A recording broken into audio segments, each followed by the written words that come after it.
Face கொஞ்சம் டயர்டாக இருக்கிற மாதிரி இருக்கும். அதுக்கு காரணம் நேற்று போட்ட ஆட்டம் அப்படி. நான் எந்த வீடியோவில் இதுக்கப்புறம் கேட்பேன்னு தெரில. பட் இந்த வீடியோவில் கேட்குறேன். ஒரு அடுத்த 10 நிமிஷம் எனக்காக இந்த வீடியோ உட்காந்து பாருங்கள். உங்களுக்கு ஏன்னு சொல்லி இந்த வீடியோவில் புரியும்னு நான் நினைக்கிறேன். சரிங்களா? என்ன பேச போகிறான்னா தெரில. பட் ஆனால் நிறைய விஷயம் உள்ளே ஓடிட்டு இருக்குது. ஸோ அதை அப்படியே உங்ககிட்ட எடுத்துகிட்டு வந்து கொட்டலாம் அப்படின்னு தான் ஐடியா. சரி வாங்க போகலாம். Okay, let's go. என்ன கதைனா, நேற்று வந்து என் ஸ்கூல் ஃப்ரெண்டோட மேரேஜ். ஓகேங்களா? கிளம்பி போனோம். எனக்கு போகிறப்பயே காலிலேருந்தே ஒரு எக்ஸைட்மெண்ட்டு. பழைய ஃப்ரெண்ட்ஸ் எல்லாம் பார்க்க போகிறோம், ஸ்கூல் ஃப்ரெண்ட்ஸ்லாம் வருவானுங்க, நல்லா ஜாலியாக கலாயாக இருந்துட்டு வரலாம் அப்படின்னு சொல்லிட்டு ஒரு எக்ஸைட்மெண்ட்டு. அதோட தான் போனேன். போனதுக்கு எதிர்பார்த்தது எல்லாமே ஃபுல்ஃபில்லாக நடந்தது. எல்லோரும் மீட் பண்ணோம், எல்லோரும் கதையை பேசிக்கிட்டோம், பல கதைகள் பேசிக்கிட்டோம், ஒன்றா உட்காந்து சாப்பிட்டோம், ஜாலியாக ஆட்டம் போட்டோம், இது மாதிரி எல்லாமே பண்ணோம். சரி, மேரேஜ் முடிஞ்சிச்சு. என்னென்னா அவங்கள பார்க்குறப்பயே இந்த ஸ்கூல் மெமரிஸ் எல்லாம் அப்படியே கிராஸ் ஓவரில் போயிட்டு வருது. நான் எப்படி இருந்தோம்ல, சே இப்போ என்ன பண்ணின்னுக்கிறோம், எதுக்கு சுற்றினுக்கிறோம், எவ்வளோ கமிட்மெண்ட்டு அப்படின்னு சொல்லிட்டு பல விஷயம் ஓடிட்டு இருக்குது. திருப்பி ஸ்கூலுக்கே ஓடி போயிடலாமா அப்படின்ற மாதிரி நிறைய விஷயம் தோடிச்சு. இதெல்லாம் பேசி முடிச்சுட்டு மேரேஜை முடிச்சுட்டு ஒரு டீ கடையில் வந்து உக்காந்தோம். அங்கே தான் ஆரம்பிச்சுது ஆட்டமே. எல்லா விஷயத்தையும் போட்டு பேசணும், பல மெமரிஸ் பற்றி பேசணும். அந்த டைமில் டக்குன்னு நடக்கிற அந்த காமெடி இன்சிடென்ட்ஸு நல்லா வயிறு குழுங்க உட்காந்து சிரித்து மனசில் உள்ள பாரமே குறைஞ்சிச்சுப்பான்ற மாதிரி இப்போ 5 மையல்கண்கள் உட்காந்து டிஸ்கஸ் பண்ணிக்கிட்டா எப்படி இருக்கும். ஒரு மையல்கண் இருந்தாலே நமக்கு அவ்வளோ கதை இருக்கும், அவ்வளோ ஜாலியாக நம்ம பேசிக்கிட்டு இருப்போம். ஒரு 5 மையல்கண் உட்காந்து பேசிக்கிட்டு இருக்கோன்றப்ப எவ்வளோ எக்ஸைட்மெண்ட்டு, எவ்வளோ கதை, எவ்வளோ ஸ்டோரி, எவ்வளோ கலாய், இது மாதிரி நிறைய விஷயம் போச்சு. பயங்கரமாக இருந்தது. ஆனால் சரி ஓகே, அவ்வளோதான் கம்ப்ளீட்டட் அப்படின்னு சொல்லிட்டு இருக்கிறப்ப ஐயோ பத்தலையே, என்ன பண்ணலாம். இப்போ பசங்க வந்து நான் ரொம்ப நாள் கழிச்சு பார்க்குறேன். அவனுங்க எல்லாம் ஒன்றா தான் இருக்கிறானுங்க. அவனுங்க எப்பொழுதுமே கத்திப்பாரா போவானுங்க போல், அப்படி சுற்றுறது ஜாலியாக இருப்பானுங்க போல். இவனுங்களாம் ரொம்ப நாள் கழிச்சு பார்க்கறதுனால எனக்கு போகிறதுக்கு மனசே கேட்கல. அவனுங்களும் விடமாட்டான்ட்டானுங்க. வாடா கண்டிப்பாக போயிட்டு வருவோன்ட்டானுங்க. அவ்வளோதான், அங்கேருந்து எடுத்துன்னு வண்டியை கத்திப்பாராக்கு விட்டோம். போகிற வழி ஃபுல்லாக சரியான கலாயி பேசிக்கிட்டு பாட்டு பாடிக்கிட்டு அப்படியே டிஸ்கஷன் போட்டுக்கிட்டு, இப்போ வழியிலேயே ஹெல்மெட் கூட போடல இத்தனைக்கும். அப்படியே ஜாலியாக போகிறோம். என்னடா மாட்டிக்க மாட்டோமாடான்னா, அதெல்லாம் மச்சான் நிறைய வாட்டி போயிருக்கிறோம், ஒரு நம்பிக்கை தான் அப்படின்னு சொல்லிட்டு எடுத்துகிட்டு போகிறோம். என்ன இது வாலிப வயசு. அவள்தான் கத்திப்பாறையில் போய் வண்டியை விட்டுட்டு நேராக அந்த சைடு பார்க் ஒன்று இருக்கும். அதுக்கு முன்னாடி ஒரு விஷயம் நான் ஒன்று சொல்லணும்னு நினச்சேன். நீங்கள் வந்து நிறைய பேர் ரோலர் கோஸ்டர் ரைடெலாம் போயிருப்பீங்க, விஜிபி, இப்போ இந்த ஒண்டர்லா அங்கெல்லாம். பட் கத்திப்பாறையில் ஒரு ரோலர் கோஸ்டர் ரைடு இருக்குது, நீங்கள் போயிருக்கீங்களா? நிறைய பேர் தெரியாது, சீக்கிரம் என்னன்றதை நான் சொல்கிறேன் வாங்க. அவள்தான் போகிறப்பே பயங்கரமான ஃபோட்டோ ஷூட்டு, ஜாலியாக உள்ளே போயிட்டு வேறு டைம் வேறு ஆயிடுச்சா, அலோவ் பண்ணல. ஃப்ரெண்டு ஒருத்தன் தான் பேசி ஒரு 5 நிமிஷம் தான், நான் இப்போ தான் வந்துருக்குறோம், பசங்க ஃபோட்டோ எடுத்துகிட்டு பேசிட்டு கிளம்பிவிடுவாங்க அப்படின்னு சொல்லிட்டு போனால் உள்ளே போய் உட்காந்து அங்கேயும் உட்காந்து நிறைய டிஸ்கஷன் போச்சு, நிறைய பேசிக்கிட்டோம். ஃபோட்டோ தான் எடுத்து தள்ளுறோம். இப்போ கத்திப்பாறையில் வந்து அந்த லொக்கேஷன்லாம் நல்லா இருக்கும்ல, பேக்ரவுண்ட்லாம் செம்மையாக இருக்கும்ல. ஸோ ஃபோட்டோ தான் எடுத்து தள்ளுறோம், மாற்றி நின்று ஃபோட்டோ பயங்கரமாக எடுத்து தள்ளுறோம். டக்குன்னு பார்த்தா கூமாப்பட்டி உட்காந்துக்கிறப்பல. சரி, அந்த அட்மாஸ்பியரு கொஞ்சம் அங்கே இருக்கிற மக்கள்லாம் பீப்புளெலாம் அந்த போயிட்டு நம்ம அதை கெடுக்க வேணாம், அவர் ப்ரைவசி இருக்கும்.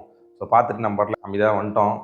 இந்த ரோலர் கோஸ்டர் மேட்ரு சொல்கிறோம் பார்த்தீங்களா, இப்போ நம்ம வந்து இப்படி ஏறி இறங்கி அப்படி சுற்றி இப்படி வந்தால் தான் ரோலர் கோஸ்டர்னு இல்லை. என்னடி இது, இந்த மாதிரி சுற்றி நம்ம ஃப்ரெண்ட்ஸுங்களாம் இருக்கானுங்களே ரொம்ப நாள் கழிச்சு, இப்போ அவனுக்கு கூட இப்போ நம்ம ரொம்ப நாள் கழிச்சு பார்க்குறோம் அப்படின்ற ஒரு ஃபீலே இல்லை. மச்சான் நேற்று தானே பார்த்தோம் அப்படின்ற மாதிரி. அது வந்து வேறு எந்த ஃப்ரெண்ட்ஸ்கிட்ட கிடைக்கும் தெரில, ஸ்கூல் ஃப்ரெண்ட்ஸ்கிட்ட மட்டும்தான் உங்களுக்கு அந்த ஃபீலிங்கு கிடைக்குமே. நீங்கள் அன்னைக்கு எப்படி பார்த்தீங்களோ அதே மாதிரி தான் அவங்கள பார்ப்பான். அவ்வளோ ரெஸ்பெக்ட் வச்சுருக்கான் நம்ம மேலே. நம்மளை எந்த விதத்துலையுமே ஒரு சின்ன வேர்ட்ஸ் சொல்லியோ எங்கேயுமே காயப்படுத்தலை. அது சொன்னாலும் தப்பு கிடையாது. பட் ஆனால் நமக்கு அவ்வளோ ரெஸ்பெக்ட் கொடுக்குறான், நம்மளை அப்படி பார்க்குறான், நம்மளை அவ்வளோ லவ் பண்ணுறான். அதெல்லாம் வந்து அப்படியே ஒரு ஓப்பனப்பாக தெரிஞ்சிச்சா. இத்தனை நாள் நம்ம இதை விட்டு இங்கே தான் பார்ப்போம், இங்கே தான் சுற்றிக்கிட்டு இருப்போம், அப்பப்போ பார்த்துட்டு போவோம், ஆமாம் மச்சான்ட்டு நம்ம போயிடுவோம். பட்டு நம்ம அவங்களுக்குள்ள ஒரு டைம் ஒன்று கொடுக்குறோம் பார்த்தீங்களா, உட்காந்து நம்ம டிஸ்கஷன் பண்ணுறோம் பார்த்தீங்களா, அப்போ வருது பாருங்க ஒரு நிறைய விஷயம். இவ்வளோ நாள் பதுக்கி வச்சதெல்லாம் அப்படியே கொந்தளிச்சு வெளியே வரும்போது அதோட ஃபீலிங்கே தனி. நான் இதை தான் இப்போ ரோலர் கோஸ்டர் ரைடுன்னு சொல்கிறேன். எப்படி சொல்கிறது, ஒரு 5-6 வருஷம் இருக்கும். இந்த கேப் மொத்தத்தையும் நேற்று ஒரு நைட்டு வந்து எனக்கு ஃபுல்ஃபில் பண்ணிச்சு. அவ்வளோ மெமரிஸ், அவ்வளோ விஷயம் சொல்கிறதுக்கு அதை எப்படி எக்ஸ்பிளைன் பண்ணுறதுன்னு கூட எனக்கு தெரில. உள்ளுக்குள்ளே வந்து அவ்வளோ சந்தோஷம் ஓடிக்கிட்டு இருக்குது. சரி, இது ஏதாவது பண்ணுமேன்னு சொல்லிட்டு தான் நான் இப்போ இந்த வீடியோ ரெக்கார்டிங்கை பண்ணேன். ஆக்சுவலாக நான் வந்து வேறு வீடியோ தான் பண்ணலான்னு இருந்தேன். இந்த சூப்பர் 8 பற்றி பேசுவோம், T20 வேர்ல்டு கப் அப்படின்னு சொல்லிட்டு. பட்டு நேற்று இந்த இன்சிடென்ட் நடந்தது வந்து எனக்கு ஒரு மாதிரி ஆகாயத்தில் பறந்துட்டுருங்க அப்படின்ற மாதிரி. நைட்டெல்லாம் தூங்குறப்ப ஒரு மாதிரி அந்த எப்படியுமே நம்ம அன்றைக்கி என்ன பண்ணுறோமோ எவ்வளோ இதாக இருக்குமோ அந்த விஷயம் தான் நமக்கு தூக்கத்தில் ஓடும். பட் ஆனால் இன்றைக்கி அதே மாதிரி தான் ஓடுது. அப்படியே தூக்கத்திலே நான் சிரிக்கிறேன். என் மூஞ்சி வந்து அப்படியே தானாக பொலிவாகுது, தானாக அந்த மெமரிஸ்குள்ளே போகுது. அது ஒரு மாதிரி கொண்டு போச்சு.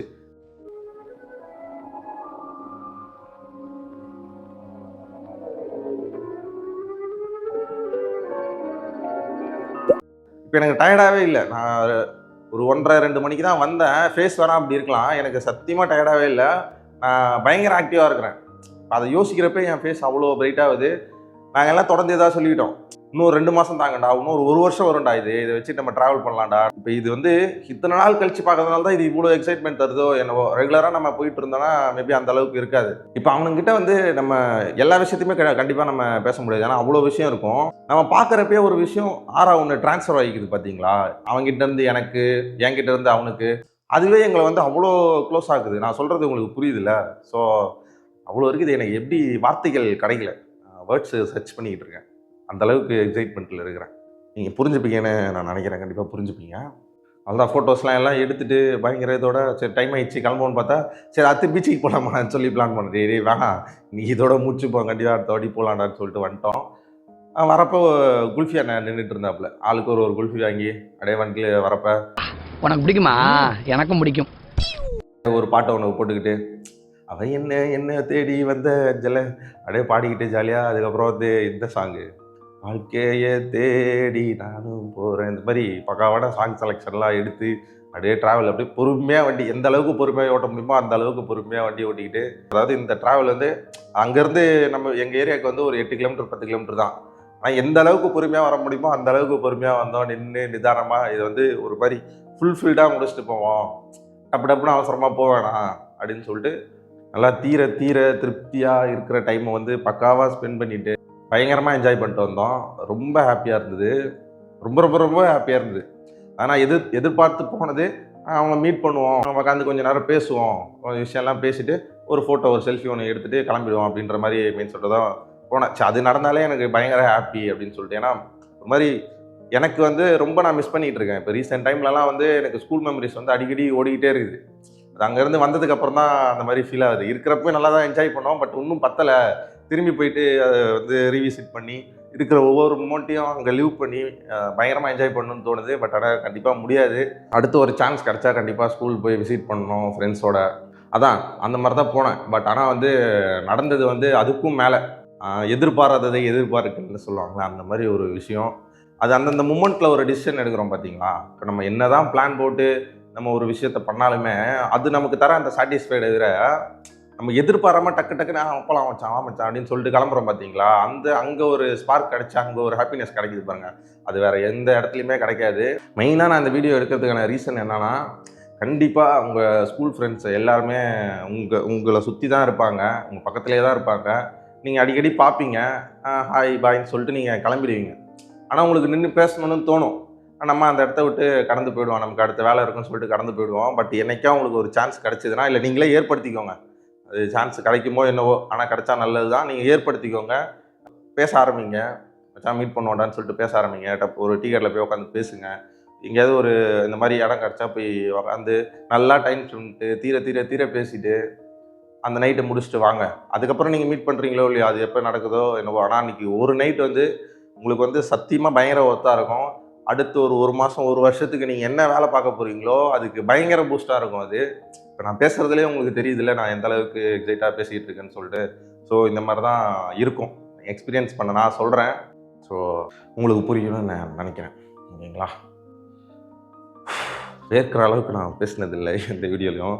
வேறு வருது. கடைசியாக இந்த ஒரு லைனை மட்டும் சொல்லி முடிச்சிடுறேன். நீங்கள் வாழ்க்கையில் 1000 ஃப்ரெண்ட்ஸை பார்க்கலாம். பட் என்ன இருந்தாலும் ஸ்கூல் ஃப்ரெண்ட்ஸ் தான்டா.